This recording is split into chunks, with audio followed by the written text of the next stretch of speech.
मसूरी में कांग्रेस ने एक निजी सभागार में प्रेस कॉन्फ्रेंस कर कैबिनेट मंत्री गणेश जोशी के खिलाफ मोर्चा खोलते हुए आय से अधिक संपत्ति के मामले को एक बार फिर राजनीतिक मुद्दा बना दिया। कांग्रेस नेताओं ने मुख्यमंत्री पुष्कर सिंह धामी से मांग की है कि जब तक मामले की जांच चल रही है तब तक मंत्री को नैतिक आधार पर मंत्रिमंडल से बाहर किया जाए या उनका इस्तीफा लिया जाए। कांग्रेस नेताओं ने कहा कि किसी मंत्री पर गंभीर आरोपों को लेकर जांच चल रही हो तो संवैधानिक और राजनीतिक नैतिकता के आधार पर उन्हें पद पर बने रहने के बजाय जांच पूरी होने तक पद से अलग रहना चाहिए। उन्होंने सरकार से इस मामले में स्पष्ट रुख अपनाने की मांग की। 144 करोड़ रुपए की मसूरी पेयजल योजना को लेकर भी सवाल उठाए गए। कांग्रेस का आरोप है कि योजना पर बड़ी धनराशि खर्च होने के बावजूद पर आए दिन पेयजल पाइपलाइन फटने की घटनाएं सामने आ रही। कांग्रेस ने इसे कार्य की गुणवत्ता और योजना के क्रियान्वयन पर गंभीर सवाल बताया।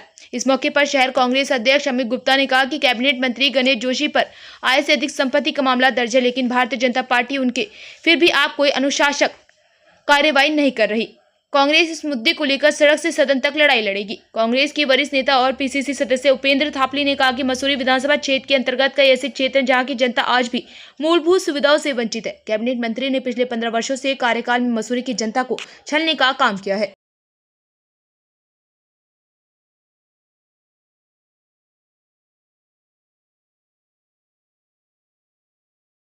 मुद्दा तो यह है कि जो पिछले बहुत समय से लगातार हम जिसकी मांग कर रहे हैं कि आय से अधिक संपत्ति मामले में गणेश जोशी जी पूरी तरह लिप्त है, जिन पे आरटीआई के माध्यम से सारे तथ्य इकट्ठे कर कोर्ट में भी पेश किए गए। जब विजिलेंस ने सरकार से अनुमति मांगी तो रफा दफा किया गया उस मामले को। कहीं ना कहीं मुख्यमंत्री का गणेश जोशी जी को संरक्षण प्राप्त है। हम निरंतर उनसे इस्तीफे की मांग कर रहे हैं कि नैतिकता के आधार पर जब तक आप पे या तो आप कहिए कि मैं पाक साफ है तो आप इस्तीफा दें और अपनी निष्पक्ष जांच होने दें। हमें पता है कि कहीं ना कहीं तथ्यों में वो फंस रहे हैं, जिसको बार बार दबाने का प्रयास किया जा रहा है। आय से अधिक संपत्ति मामले में उनकी 3 सितंबर को फिर हेयरिंग होनी है और हमारा उनसे फिर से वो है कि आप अपना इस्तीफा नैतिकता के आधार पर दें। अभी हम प्रेस वार्ता के माध्यम से इस बात को धामी जी और उन तक पहुंचाने की कोशिश कर रहे हैं। इसके पश्चात हमारे द्वारा इसे आंदोलन का रूप दिया जाएगा। आने वाले समय में गणेश जोशी जी का पुतला भी फूंका जाएगा, क्योंकि उन्होंने निरंतर 15 साल में मसूरी की जनता को छलने का काम किया है। आज आप यमुना पेयजल लाइन को उठा लीजिए, 144 करोड़ की योजना आज धूल फाक रही है। कहीं सड़कें क्षतिग्रस्त हो रही है, कहीं पुष्टे ढह रहे हैं उस यमुना पेयजल के कारण। गुणवत्ता में कहीं टेक्निकली उसमें ध्यान नहीं दिया गया और सिर्फ आपूर्ति पूरी करने का और एक रिबन काटने का जो उनका शौक है वो उन्होंने पूरा किया। चाहे तहसील का आप बात उठा के देख लीजिए, तहसील का मामला भी ठंडे बस्ते में पड़ा हुआ है। वहीं दूसरी ओर जो हम देख रहे हैं मसूरी देहरादून जो मार्ग है, जो पिछली आपदा में जहां जहां टूटा था और जहां निर्माण कार्य हुए आपदा के बाद, वो आज फिर ढह चुके हैं। इस तरह का निर्माण कार्य है, इस तरह की उनकी गुणवत्ता है उन कार्यों की। आपको उन ठेकेदारों को ब्लैकलिस्ट करना चाहिए और कहीं ना कहीं आप भी उसमें लिप्त है, इसलिए आप उनके खिलाफ कोई एक्शन नहीं ले रहे हैं।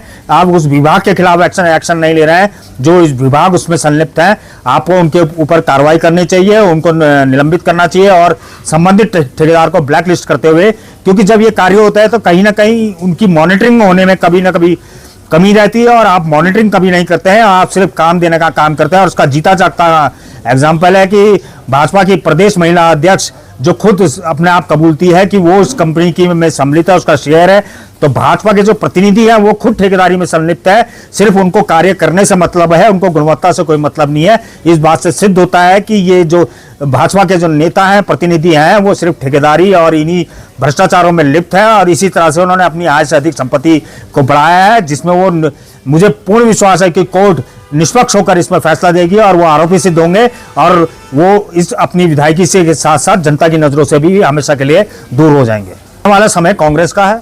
आप देख रहे हैं पूरे देश में किस तरह से कांग्रेस के लहर चल रही है और पूरे उत्तराखंड में जिस तरह से हमारे नेता प्रतिपक्ष राहुल गांधी जी का कार्यक्रम छात्रों की गूंज देहरादून हुआ था, जिसको रोकने के अथक प्रयास भाजपा द्वारा किए गए। स्थान परिवर्तन का काम उनके द्वारा किया गया, पहले अनुमति देते हैं, उन्हें निरस्त करते हैं।